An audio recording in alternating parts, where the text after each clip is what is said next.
Tamu biasanya bawa hadiah ya. Setuju teman-teman?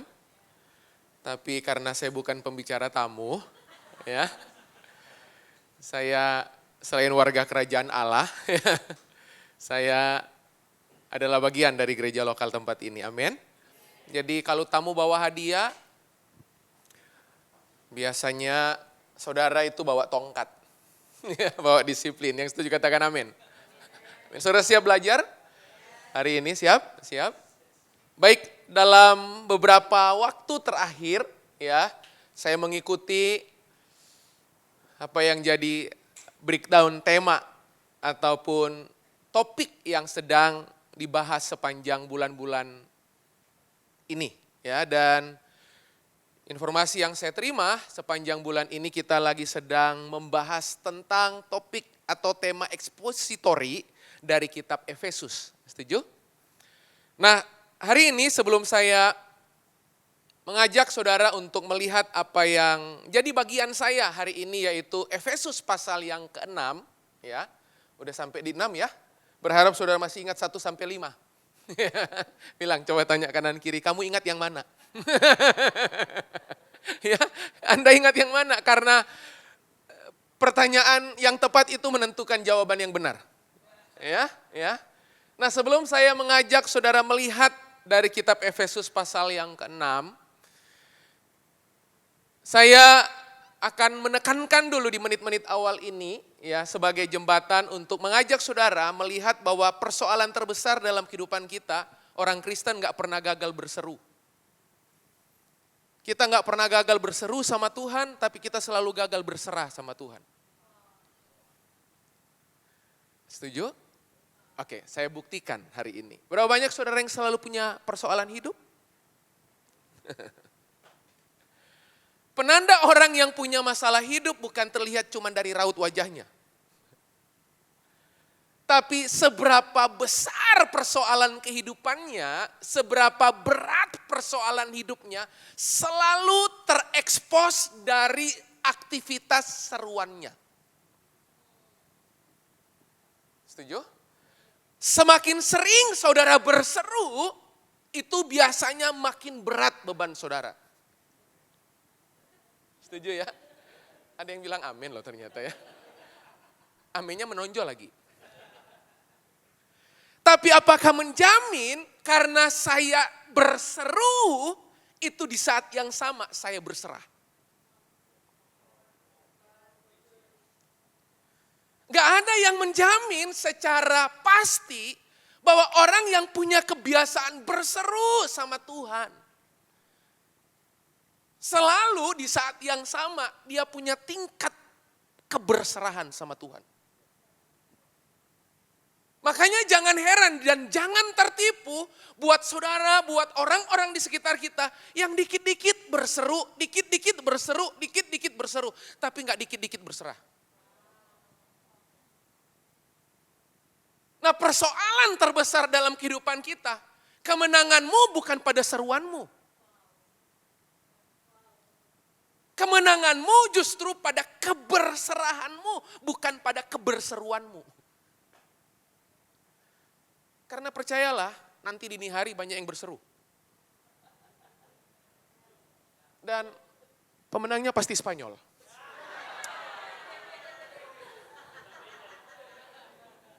Saya penggemar berat Spanyol. Ya, nggak apa-apa ya. Kalau Argentina menang minimal buat Messi kan.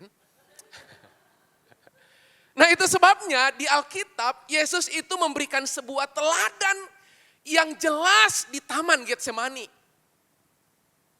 Oke, di Taman Getsemani ada jelas Alkitab mencatat bahkan detik-detik mengantar dia pulang ke rumah bapaknya. Dia enggak cuman lalu Yesus berseru, enggak. Setelah kata berseru ditindaklanjuti oleh Yesus dengan kata berserah. Berserumu itu bukan akhir. Hei, berserumu itu awal. Anda jangan selalu berpikir karena Anda berseru itu akhir dari pergumulan hidupmu dan Tuhan akan bikin beres. Enggak ada di Alkitab. Yang bikin Tuhan bertindak bukan karena berserumu, Yang bikin Tuhan bertindak karena keberserahanmu. Makanya begitu banyak orang Kristen dalam kehidupan ini, dalam perjalanan iman mereka terbiasa berseru. Kristen lahir baru lagi. Volunteer. Jangan lupakan itu. Kurang apa kita berseru sama Tuhan? Dan yang menariknya, yang Anda serukan, Tuhan udah nek. Tuhan berkati kerjaanku. Tuhan berkati bisnisku. Tuhan berkati pelayananku. Tuhan berkati keuanganku. Tuhan berkati badaiku. Tapi itu gak akan membuat berarti banyak buat Tuhan. Karena yang Tuhan tuntut dari hidup Anda bukan seruanmu, bukan. Karena orang di luar sana suka berseru juga. Dan Alkitab bilang, kamu berseru demi namaku, tapi aku gak kenal kamu. Masih ingat ayat itu? Masih? Kan saudara minta ayat kan? Jadi waktu ada kelompok orang yang datang sama Yesus dan mereka berkata, Yesus kami telah mengusir setan demi namamu. Yesus kami telah berseru demi namamu. Yang sakit sembuh, yang mati bangkit. Kami telah berseru demi namamu. Apa jawaban Yesus coba? Emang Yesus kagum dengan seruanmu? Enggak. Anda tahu enggak? Jawaban singkat dari Yesus. Siapa kamu? Coba. Kan konyol kan? Anda berseru-seru sama Yesus kan? Terus Yesus bilang, siapa kamu? Halo? Dan setelah Yesus bilang, kamu siapa? Aku tidak mengenal kamu. Ternyata bukan pada serunya, bukan pada keberseruannya, tapi justru pada keberserahanmu. Saya mau kasih tahu, provokasilah Tuhan sejak menit awal pada keberserahanmu dan bukan di menit akhir. Anda sering kali gini, berserahnya di menit akhir, berserunya menit awal. Gila itu. Harusnya berseru Anda di menit awal, berserah Anda juga di menit awal. Kita itu berserahnya menit akhir kan, setelah gak mampu kan. Udah gak mampu, udah gak bisa, baru ya udah Tuhan. Keserahkan ke dalam tanganmu. Akhir lagi. Loh Yesus itu di awal dan di akhir, dia telah bikin deal itu dengan Bapaknya. Halo? Jadi hari ini biasakan untuk ini. Anda gak apa-apa berseru, tapi di detik Anda berseru, detik yang sama Anda berserah. Anda yang mana coba? Makanya gak ada terobosan di seruanmu. Oke? Terobosan itu selalu dimulai pada tingkat kepasrahanmu. Tingkat keberserahanmu. Makanya gini, dikit-dikit Anda berserah, dikit-dikit yang sama. Tuhan juga bekerja mendatangkan kebaikan. Jadi jangan jadi orang Kristen yang dikit-dikit berseru. Aduh, orang Kristen itu terlalu sering berseru. Paham? Yang bikin Anda beda itu berserahmu, bukan berserumu. Yang di luar sana juga banyak berseru kok. Nah menariknya, kita itu baru berserah ketika di ujung tanduk kehidupan. Dikit-dikit udah gak bisa kan, udah gak mampu kan. Ya udah Tuhan, milik kamu. Paham sampai sini? Oke? Anda yang mana coba? Berseru atau berserah?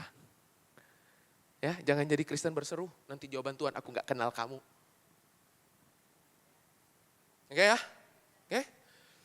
Yuk, lihat PowerPoint. Ya. Kita akan lihat sama-sama, saya beri judul khotbah saya siang hari ini, simple judulnya. Ya. Yuk bisa tampilkan, nah jangan saya. Gitu ya. Judul khotbah saya, sharing saya hari ini, Invisible Warfare. Peperangan atau pertempuran yang gak terlihat. Saudara seringkali dalam kehidupan kita dengar baik-baik. Kalau kita nggak tahu siapa musuh kita, siapa yang kita perangi, siapa yang jadi musuh kita. Kalau kita nggak kenali musuhmu, Anda pasti akan salah gunakan senjatamu. Nah itu sebabnya hari ini, Dari kitab Efesus pasal yang ke-6 kita akan belajar sama-sama. Salah satu strategi terbesar musuh itu bukanlah membuat kita menyangkali keberadaannya. Anda tahu nggak, iblis bukan jauh lebih kuat. Anda kalah bukan karena iblis jauh lebih kuat dari Anda. Salah Anda. Iblis nggak pernah jauh lebih kuat dari Anda. Persoalannya Anda nggak kenali siapa musuh Anda. Halo? Dengar baik-baik. Anakmu bukan musuhmu. Pasanganmu bukan musuhmu. Seringkali yang jadi musuhmu, Tuhan suruh berdoa, Anda berdebat. Itu musuhmu. Kita mencoba memenangkan pertempuran dalam pekerjaan pakai cara dunia. Makanya Anda kalah terus. Begitu ketemu orang sulit, pendekatan-pendekatannya duniawi. Cara berpikir duniawi. Makanya gini, banyak orang percaya berdoa rohani, bertindak duniawi. Tuh, berdoa rohani enggak? Loh, Anda berdoa itu rohani banget. Anda berdoa dengan cara rohani, Anda sembahyang dengan cara rohani. Tapi Anda bertindak, berperilaku, ngambil keputusan. Pendekatannya duniawi banget. Ada yang kayak gitu enggak? Bukan cuma ada. Banyak. Makanya saya tulis di sini, lihat. Salah satu strategi terbesar musuh bukanlah membuat kita menyangkali keberadaannya. Tetapi membuat kita salah mengenali musuh kita. Kita salah kenali. Dan Anda tahu nggak kalau sejak awal Anda salah mengenali musuhmu, dampaknya, akibatnya kita akan menggunakan senjata yang salah. Halo? Anda selalu berpikir, oh musuhmu itu atasanmu. Salah ngana, orang Manado bilang. Salah. Musuhmu itu bukan atasanmu, tapi roh yang bersembunyi di balik atasanmu. Orang gak suka Anda, orang ambil keuntungan dari hidup Anda. Jangan musuhi orangnya, spirit di belakang orang itu. Halo? Karena Tuhan panggil kita untuk mengasihi semua orang. Paham? Tuhan panggil kita untuk mencintai semua orang. Tapi orang-orang yang kita cintai, orang-orang yang kita kasih, seringkali perlakukan kita dengan gak baik, bukan? Terus orang itu jadi musuh Anda? Bukan. Roh di balik orang itu yang jadi dan harusnya Anda perangi. Halo? Tiba-tiba anak Anda udah mulai kurang ajar sama Anda. Habis bapaknya kurang ajar. Jangan salahkan bapak dan anaknya. Roh di balik bapaknya dan roh di balik anaknya. Itu penting. Nah, dengar, lihat, saya lanjutkan. Nah, lihat, saya hari ini hanya akan membahas kitab Efesus pasal yang ke-6, ayat 10 sampai yang ke-12. Oke? Ayat 1 sampai 9, lalu dan seterusnya. Saya hanya akan fokus pada Efesus pasal 6, ayat 10 sampai 12. Ayat 13 pasti hafal di luar kepala. Perlengkapan rohani. Itu kalau peperangan rohani, ayat itu terus yang dipakai. Coba pelajaran tentang doa syafaat. Itu sampai syarat untuk berdoa syafaat. Hafal seluruh perlengkapan rohani. Ketopong keselamatan, baju sirah keadilan. Itu kita hafal di luar kepala kan. Tapi iblis gak pergi-pergi loh. Aneh. Nah, lihat ayat ke-10. Saya akan masuk pelan-pelan. Efesus pasal 6 ayat 10 dimulai dengan kata akhirnya. Oke? Akhirnya hendaklah kamu kuat. Hendaklah kamu kuat di dalam Tuhan. Jadi Anda tahu nggak? Banyak orang berupaya jadi kuat dengan cara yang salah. Dia pikir dia akan kuat dengan pengalamannya. Dia pikir dia akan kuat dengan kompetensinya. Dia pikir dia akan kuat dengan backgroundnya. Dia pikir dia akan kuat dengan experience pekerjaannya. No, Anda nggak akan pernah kuat dengan cara-cara yang seperti itu. Bahkan beberapa dari Anda mencoba jadi kuat dengan sumber yang salah. Sumbernya apa? Koneksi. Itu baik. Tapi koneksi datang dan pergi.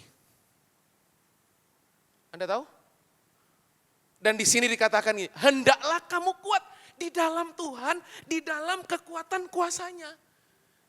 Jadi yang bikin saya kuat bukan kemampuan khotbah saya.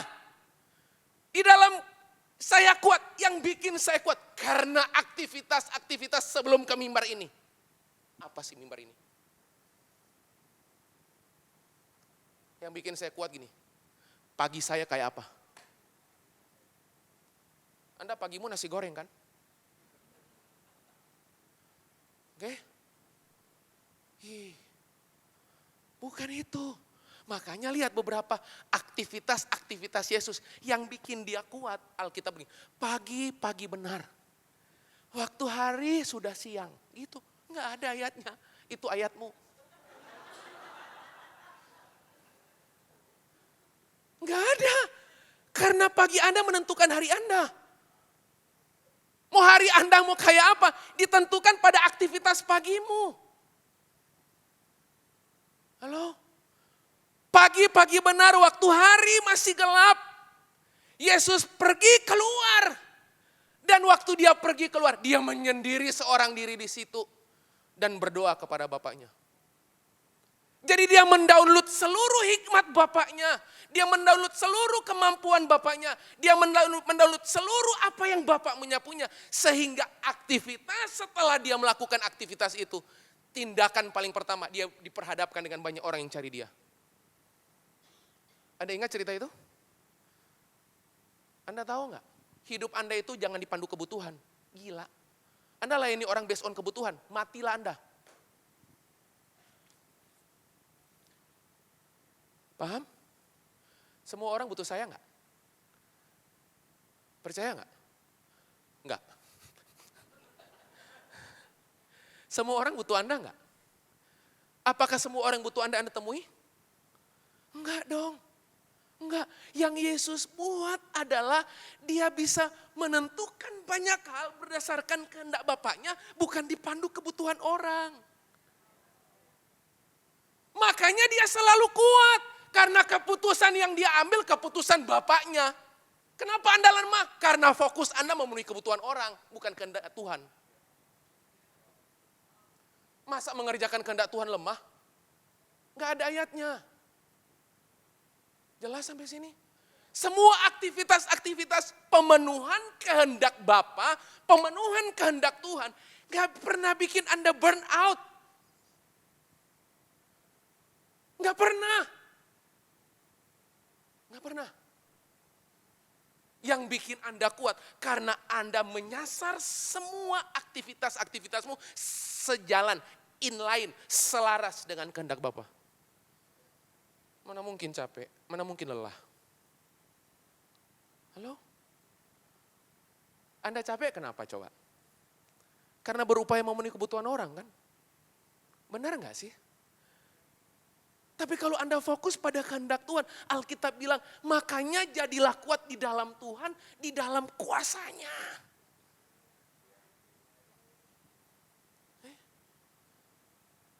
Coba, nanti saya akan kembali di ayat yang ke-11.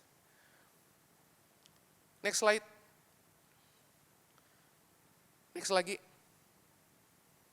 Next lagi. Nah, ini yang pertama. Nggak usah, nggak apa-apa. Nanti saya mundur. Kan biasanya kalau khotbah maju ya. Khusus saya mundur. Nggak apa-apa kan? Betul? Emang ada aturannya? Nggak ada kan? Kita maju baru mundur, maju mundur, maju mundur, maju mundur. Nanti kalau udah maju, udah nggak sempat mundur, selesai. Jadi hal yang pertama adalah gini, kekuatan orang percaya berasal dari Kristus, bukan dari dirinya. Kan gak mungkin Anda mendownload kekuatan Kristus yang Anda lahirkan kelemahan. Kan lucu. Anda bersekutu dengan Roh Kudus yang memberi Anda kekuatan. Alkitab bilang ini, akhirnya jadilah kuat di dalam kekuatan kuasanya. Faktor penentunya di dalam siapa Anda kuat. Kalau Anda kuat di dalam koneksimu, makanya Anda lemah. Di dalam pengalamanmu, makanya Anda gagal. Di dalam keuanganmu, makanya Anda gak berhasil. Jadi kuatnya saya, karena saya di dalam Tuhan. Dengar baik-baik. Yang bikin Daud kalahkan Goliat bukan besarnya Goliatnya. Coba, kalau Anda melihat pada kekuatan Goliat, kalau Anda melihat pada kekuatan yang di luar, Anda pasti gagal kok. Yang bikin Daud berani menghadapi Goliat, yang bikin Daud mengalami kemenangan berhadapan dengan Goliat, sederhana jawabannya. Karena Daud ada di dalam kekuatan Tuhan. Jadi dengar baik-baik hari ini. Jadi bukan besarnya badai, bukan. Bukan. Bukan. Tapi pertanyaannya, Anda di dalam Tuhan apa enggak? Karena kalau Anda di dalam Tuhan, jaminannya satu, Anda enggak mungkin kalah. Enggak mungkin. Paham? Coba, next slide. Tuh. Itu saya tulis, lihat. Peperangan rohani tidak dimenangkan oleh orang yang paling kuat. Enggak. Buktinya Goliat tumbang kok. Tumbang kok dia. Yang membuat orang itu ngalami kemenangan karena orang yang bersangkutan itu bergantung kepada Kristus. Anda tahu arti bergantung? Bergantung itu simpel. Coba Ricky maju. Karena posisinya siap ditunjuk soalnya.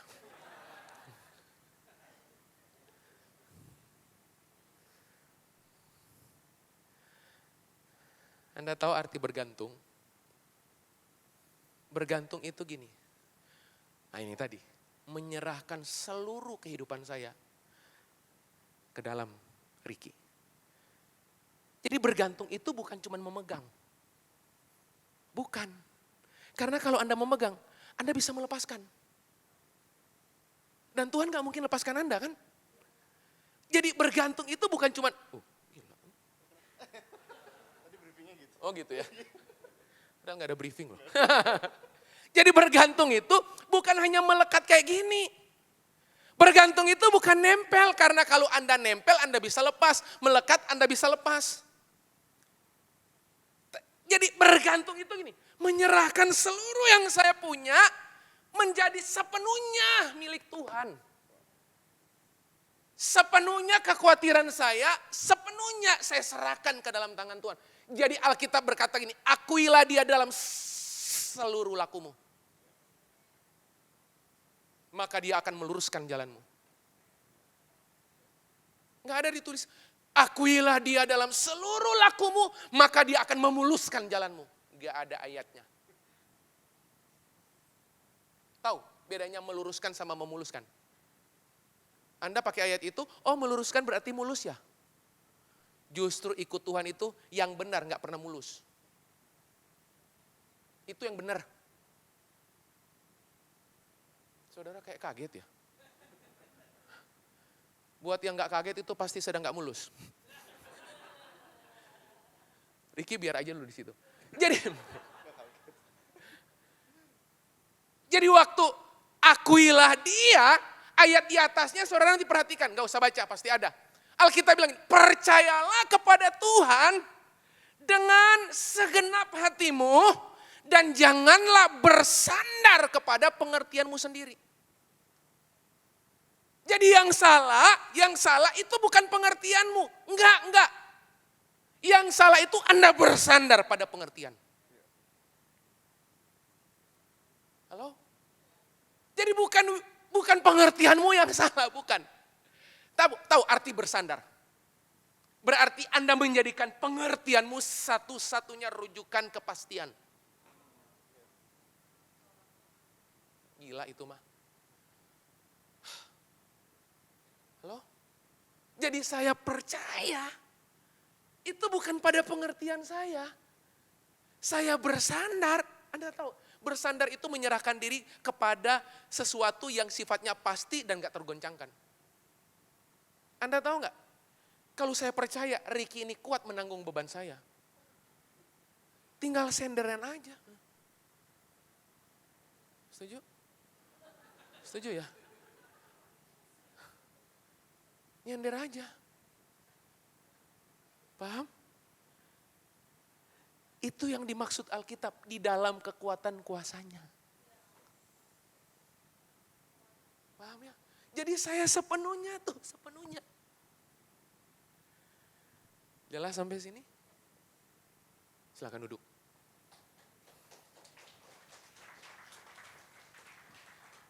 Coba, saya kasih contoh yang lain sebelum saya masuk poin kedua. Oke, bisa bantu saya?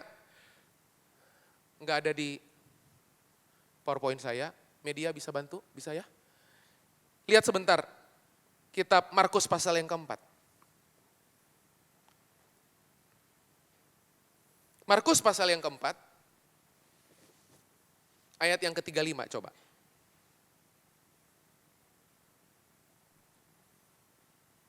Oke. Ayat 35.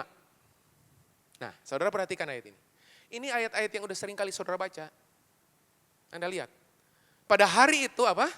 Baca sama-sama 2, 3. Pada hari itu,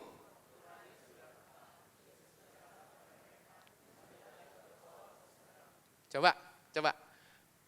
Ajakan bertolak ke seberang, itu keinginan murid atau keinginan Yesus? Nah, benar. Keinginan? Jadi udah pasti, kalau Anda mau bergantung sama Tuhan, badai selalu jadi indikatornya. Coba. Yang bilang, ku mau sepertimu, Yesus, disempurnakan selalu. Harga bayarnya, nih.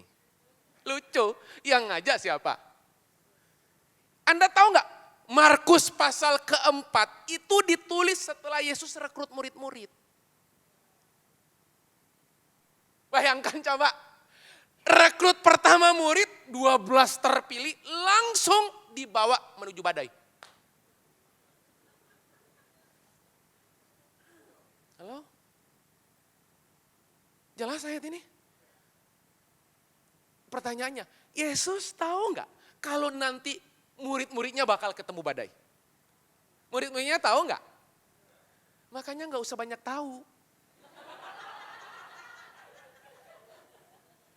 Nggak usah banyak tahu, banyak aja berserah.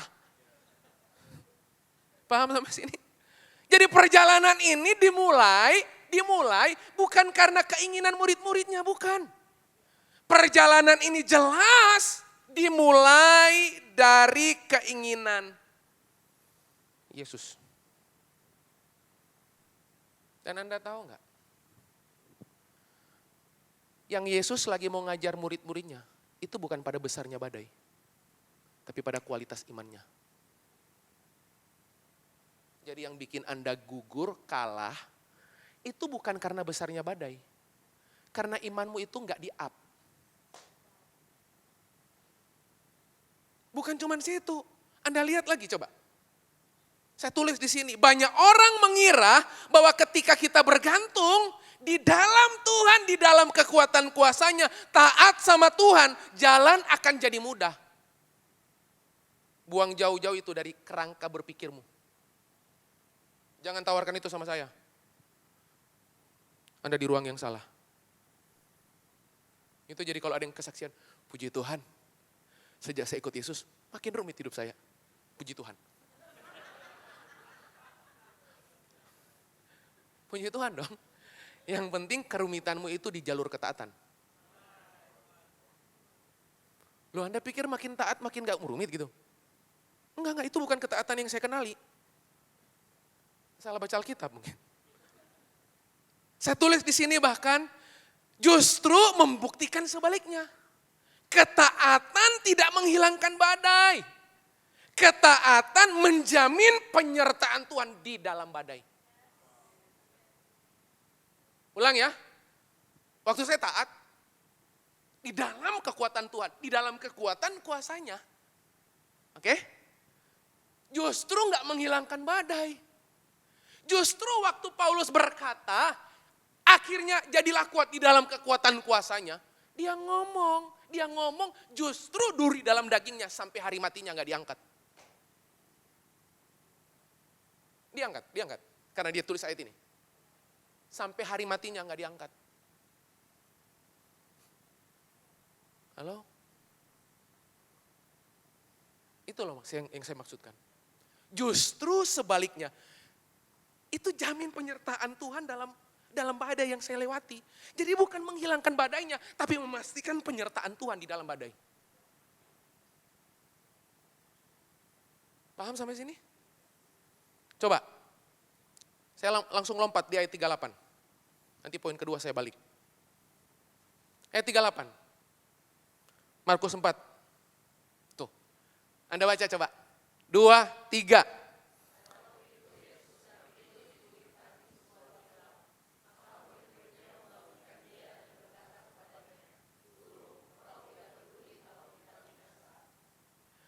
Berapa sering kita baca ayat ini kan ya? Tapi Anda tahu nggak dari ayat ini, diamnya Yesus, dia nggak bertindak, bukan berarti dia absen. Bukan. Dia diam, bukan berarti dia nggak ada. Berapa banyak dalam kehidupan kita, seringkali masalah terbesar dalam hidup kita. Ini sederhana. Kesimpulan yang salah yang ada di dalam hati kita. Bahkan saya tulis di sini, perhatikan. Dalam kehidupan kita seringkali yang terjadi karena sesuatu nggak sesuai waktu Tuhan. Kita merasa gini, Tuhan tinggalkan kita. Padahal belum waktunya. Saya mau tekankan ini berkaitan dengan di dalam kekuatan kuasanya. Berarti gini, kalau berada di dalam kekuatan kuasanya, harapan Anda setelah keluar dari ruangan ini, Anda akan bertemu dengan persoalan yang rumit. Supaya mengekspos kekuatan kuasanya. Halo? Bagaimana Anda tahu orang itu kuat? Anda akan tahu seseorang itu kuat atau lemah justru dari kualitas ujiannya. Bukan kualitas mulusnya hidupnya, tinggalkan dia. Halo? Makanya kalau posisi hidup Anda nyaman, tenang, aman. Saya ragu Anda itu lagi ikut Yesus. Tapi bukan berarti saudara minta sesuatu yang buruk, bukan. Paham sampai sini? Coba saya mau lompat lagi. Lihat. Lihat di sini. Guru, engkau enggak peduli kalau kita binasa. Nah. Paham sampai sini ayat ini? Guru apa? Engkau enggak peduli kalau kita binasa. Coba, kesimpulan yang salah di dalam hati itu loh. Yang bikin kamu binasa siapa? Jarak Yesus dengan murid-muridnya satu perahu. Hanya gara-gara Yesus belum bertindak menurut waktunya, Anda mempertanyakan dia. Anda kenapa mempertanyakan Yesus dalam hidup dan pertolongan Tuhan belum terjadi dalam hidup Anda? Kenapa?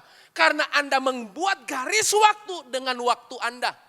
Sementara Yesusmu, sementara Tuhanmu menolong Anda pada waktunya. Karena belum pada waktunya, belum pada waktumu. Anda bilang dia meninggalkan Anda kan?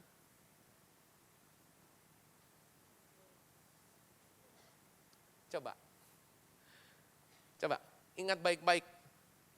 Renungkan ulang kalimat Tuhan meninggalkan saya. Coba tebak siapa yang meninggalkan Anda. Tuhan yang tinggalkan Anda atau Anda yang tinggalkan dia? Paham? Jelas. Sekarang, yang kedua. Kembali kitab ke Efesus, pasal yang ke-6. Efesus pasal yang ke-6. Slide nomor 2. Oke, kan maju baru mundur kan. Coba lihat ayat yang ke-11. Lihat. Kenakanlah apa? Seluruh perlengkapan senjata Allah supaya kamu dapat bertahan melawan tipu muslihat iblis. Nah, Anda tahu nggak? Ini menarik. Bertahan tapi melawan. Halo? Ini kan mau final nanti. Kemenangan gak pernah diraih karena bertahan, bukan? Dicibir pasti, penonton memang gitu. Coba kalau dua-dua bertahan, kemenangan adu penalti, kurang bagus itu. Paham? Dan apapun yang terjadi, Spanyol pasti juara. Nah, yang menarik di sini adalah bertahan melawan. Unik nih, aneh bahasanya. Bertahan tapi melawan. Kata bertahan di situ berarti gini, serangannya itu intens dan panjang. Dan yang menarik di sini, yang Anda lawan itu bukan iblisnya. Tipu dayanya. Pastor, gimana cara tahu tipu daya iblis? Baca Alkitab, renungkan firman. Anda akan kenali spirit apa yang bekerja di balik roh seseorang. Makanya lihat, musuh terbesar bukan serangannya, tapi tipu dayanya. Bukan serangannya, serangannya mah biasa. Tipu daya, Anda tahu nggak? Anda itu tertipu tanpa harus diserang. Pernah orang tipu Anda? Ini kelihatannya ditipu apa penipu ini? Anda tahu nggak ciri-ciri orang tertipu? Dia baru sadar setelah ditipu. Karena kalau dia sadar di awal, bukan tertipu namanya. Paham? Jadi kalau Anda tanya, apa tanda orang tertipu? Setelah ditipu, dia sadar. Berarti memang ditipu. Coba next slide. Tipu muslihat, akar katanya di situ metodeia. Nah, waktu Paulus mengajar bertahan melawan tipu daya iblis, tipu muslihat iblis berarti bukan serangannya, tapi tipu dayanya. Ini gini, tahu nggak? Tipu daya itu bekerja, ini sedang menggambarkan apa? Strateginya, skemanya, atau siasat yang terencana.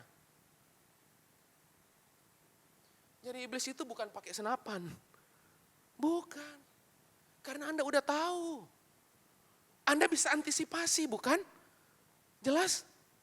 Makanya kenapa Hawa tergoda? Jelas jawabannya. Karena iblis melakukan tipuan.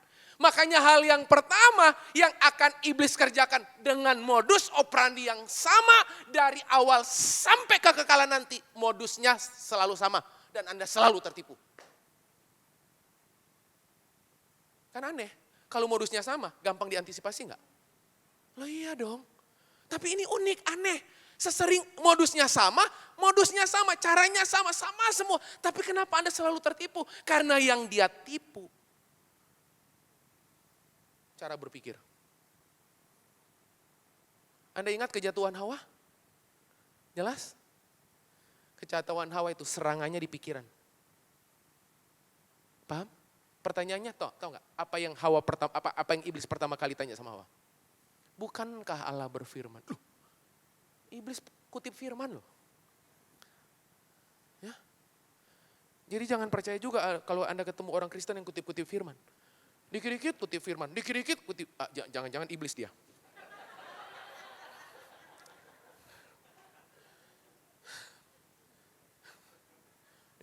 Jadi kalau ketemu dikit-dikit kutip firman, kenali itu.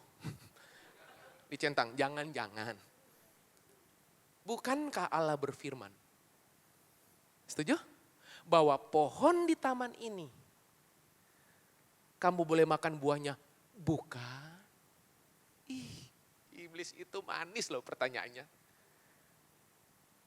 Halo?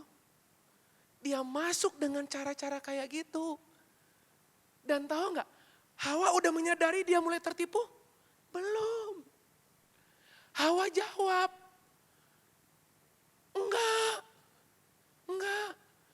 enggak boleh.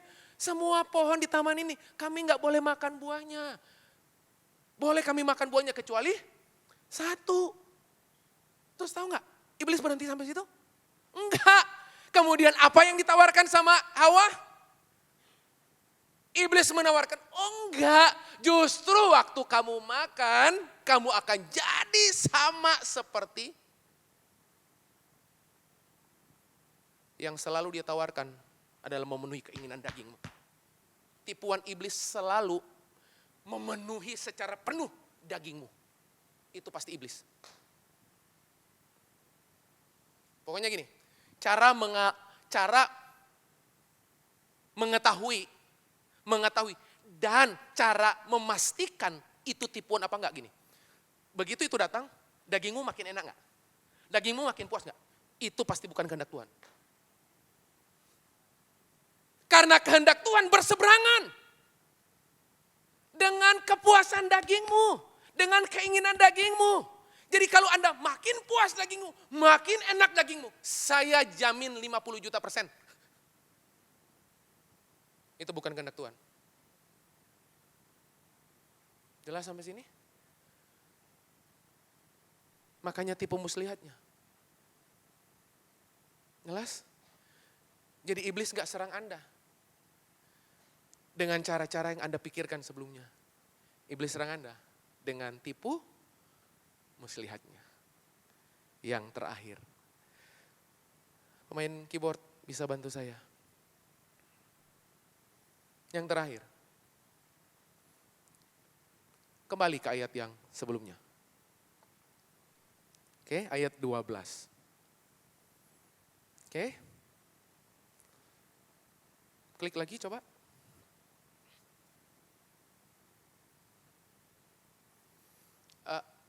Ayat 12. Oh, yang tadi udah muncul ya? Bisa ayat 12? Oke. Nah, coba lihat. Ayat 12.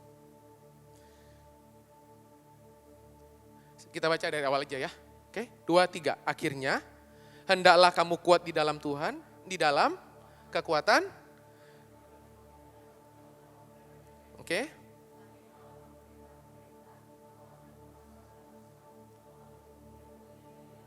Tuh. Yang Anda lawan itu bukan fisiknya.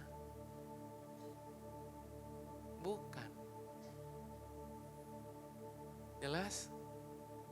Jadi kalau ada orang di kantor yang gak suka sama Anda, bukan dia yang gak suka sama Anda.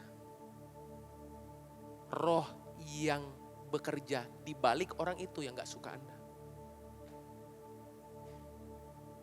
Paham? Coba, sama seperti halnya Anda gak suka seseorang. Anda kenapa gak suka sama orang itu? Karena roh yang bekerja di balik Anda yang bikin Anda gak suka sama orang itu. Contoh orang pahit. Anda kecewa sama seseorang. Pernah Anda kecewa sama seseorang, Anda mengasihi orang itu? Gak mungkin. Anda pahit sama seseorang, akibat Anda pahit, Anda mengasihi orang itu? Enggak. Jadi yang bikin Anda kecewa sama orang itu dan Anda perlakukan orang itu dengan gak baik, karena roh kekecewaan yang ada di dalam hati Anda. Itu yang mendrive Anda.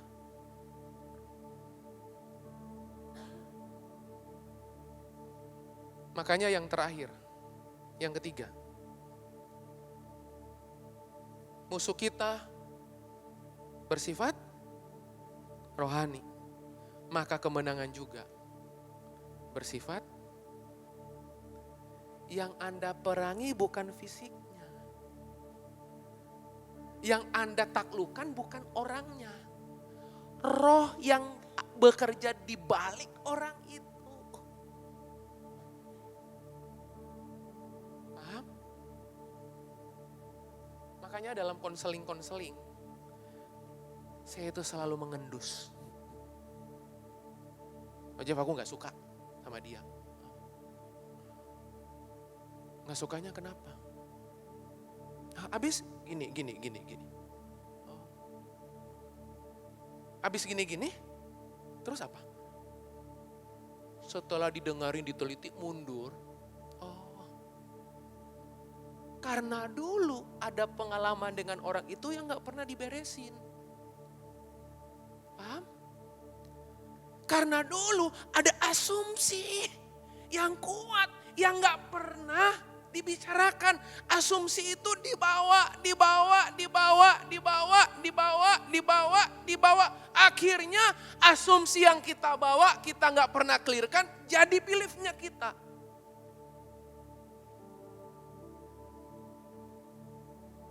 Dan begitu jadi beliefnya kita, Itu jadi panduan kita. Dan tahu nggak? Seringkali kalau udah jadi panduan kita cari konfirmasi nggak?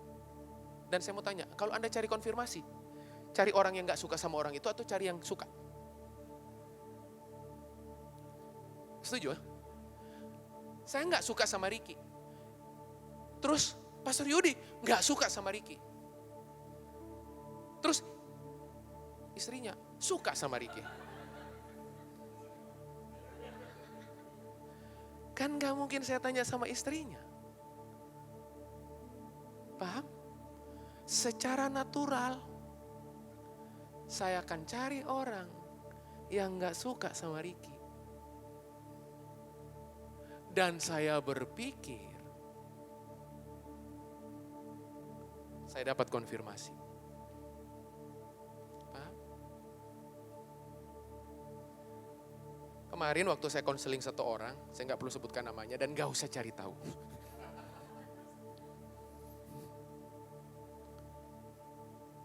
Orang ini bilang gini, "Oh Jeff, saya nggak bisa muridin orang." Terus saya tanya, "Kenapa? Nanti kalau saya salah gimana? Kan kasihan orang itu." Heroik kelihatannya ya. Ih, keren banget kamu. Paham maksud saya? Saya nggak bisa muridin orang. Karena saya sendiri gak sempurna. Nanti gimana kalau orang itu saya muridkan, saya gak sempurna. Nanti kasihan orang itu. Anda tahu gak jawaban saya? Justru orang yang paling punya potensi muridin orang adalah orang yang gak sempurna. Makin Anda gak sempurna, makin Anda itu layak muridin orang. Mau faktanya? Ya, udah mau selesai ini, udah selesai maksudnya. Saya mau kasih tahu faktanya. Emang setelah Yesus muridkan 12 murid, ambil contoh Petrus. Sampai hari matinya Yesus, Petrus itu belum berubah. Emang dia udah berubah?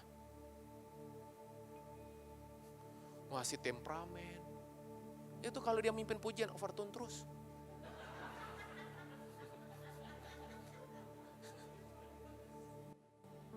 Sampai Yesus bangkit, samperin dia.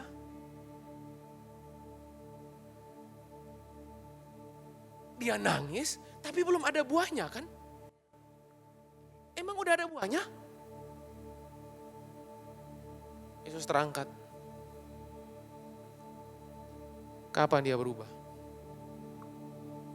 Waktu Roh Kudus dicurahkan. Anda paham maksud saya?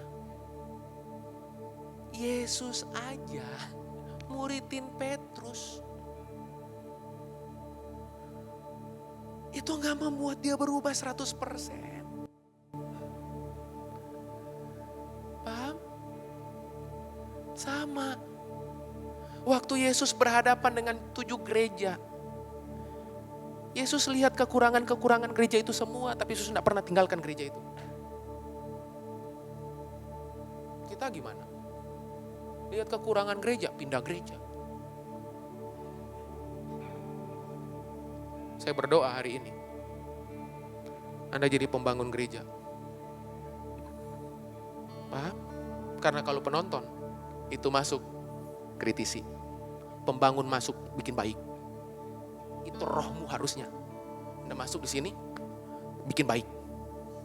Anda masuk di sini, bikin bagus. Dan peperangannya di mana? Di roh.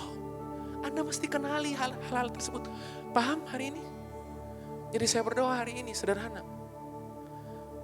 Anda memahami bahwa kalau pertempurannya rohani, kemenangannya rohani. Ingat, Anda bertempur bukan karena dari titik kalah kepada menang. No! Kemenangan sudah 2000 tahun yang lalu. Anda dari kemenangan menuju kemenangan. Bukan dari kekalahan menuju kemenangan. Bukan. Anda udah menang. Jadi berdirilah dari posisi menang. penyembahan itu bukan dari kalah ke menang, udah menang. Amin. Oke ya. Mari bangkit berdiri. Bangkit berdiri.